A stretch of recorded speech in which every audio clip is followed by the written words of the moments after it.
अच्छा एक बात बताइए, मैं जब पढ़ाया करता हूँ आप लोगों की बातें चला करती हैं, आप लोगों की बातें नहीं रुकती हैं, क्या मतलब है? पढ़ाई पे ध्यान नहीं होता है?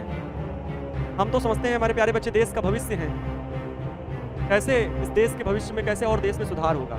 कुछ न्यूज़ देखा करते हो? देखते हो देश की हालत क्या है?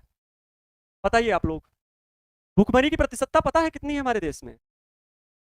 हमसे दक्षिण एशिया अगर देखें ना, साउथ का जितना एशिया का पार्ट है जिसमें चीन, श्रीलंका, भारत, अफगानिस्तान, पाकिस्तान, जिसके सापेक्ष आप हमेशा विरोध में खड़े रहते हो, पाकिस्तान पाकिस्तान कह करके हमेशा केवल एक विवादात्मक बयान होते रहते हैं।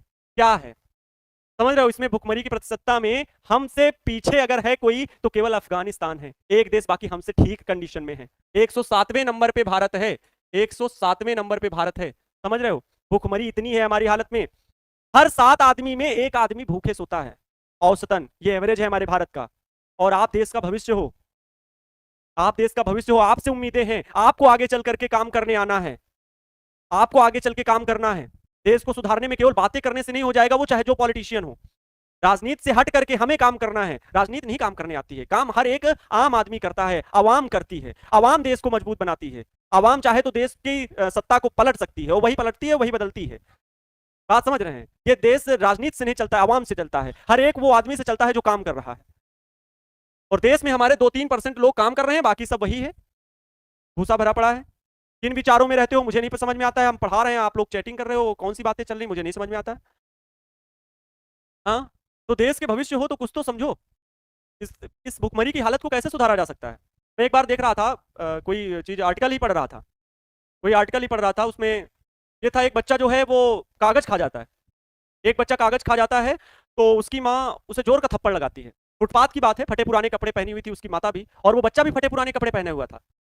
और वो बच्चा कागज जब खा लेता है तो उसकी माँ जोर का थप्पड़ लगाती है उसे। बच्चा रोने लगता है, और फिर रोते हुए ही उससे माँ भी पूछती है कि तुमने आखिर ये कागज क्यों खाया? मैं तुम्हें मना कर रही थी, तुमने कागज क्यों खाया? बच्चे का जवाब जानते हो क्या था? बच्चे का जवाब था कि माँ इस कागज पर रोटी लिखा हुआ था, रोटी बनी हुई थी। माँ भी उसे अपने सीने से लगाकर रोने लगती है। ये हालत है हमारे देश की, और हम बड़ी बड़ी बातें कर रहे हैं। ठीक है, हमारे सामने गड्ढे खुदे हुए हैं, हमें गरीब बनाया नहीं गया है, हम गरीब होते जा रहे हैं। गरीब बनाया नहीं गया है, लेकिन क्या चाहते हो? अपने माँ बाप के, अपने घर की स्थितियां बदलना चाहते हो, परिस्थितियां बदलना चाहते हो? ये जितने गड्ढे खुदे हैं, अगर ईश्वर ने भी गड्ढे हमारे सामने खोदे हैं, भगवान श्री राम की भी जीवन शैली देख लीजिए, वो राज सिंहासन के राजा थे, ठीक है, फिर भी उनके जीवन चर्या देखिए क्या थी, जीवन में क्या क्या उन्हें संघर्ष झेलना पड़ा। तो वैसा ही अगर संघर्ष आपके जीवन में भी वो ईश्वर दे रहा है, तो ये जान लीजिए अगर उसने गड्ढा खोदा है तो एक लंबी छलांग के लिए आपको प्रेषित कर रहा है। आपको एक लंबी छलांग लगानी है, और उस लंबी छलांग में और आगे निकलना है, और अपने भविष्य को संवारना है। समझ रहे हो? कहते हैं वह पथ क्या, वह पथ क्या पथिक कुशलता क्या, जिस पथ पर बिखरे सूल न हो। वह पथ क्या पथिक कुशलता क्या, जिस पथ पर बिखरे सूल न हो। उस नाविक की धैर्य परीक्षा क्या, उस नाविक की धैर्य परीक्षा क्या, जब धाराएं प्रतिकूल न हो। अगर आपके जीवन में संघर्ष आया है तो वो आपकी धैर्य की परीक्षा है कि आप उन असाधारण कामों को कैसे साधारण तरीके से करते हो, और इन कठिनाइयों से, इन मजबूरियों से निकल करके, जैसे गुलाब कमल जो होता है कीचड़ में खिलता है, वैसे ही इन कठिनाइयों और मजबूरियों, परिस्थितियों को पीछे छोड़ आप भविष्य में आगे अपने भविष्य का निर्माण करोगे। वो सुनहरे अवसर का इंतजार कर रहे हैं आपके गार्जियन, आपके अभिभावक, आपके माता पिता। इस बात को क्यों नहीं समझते हो?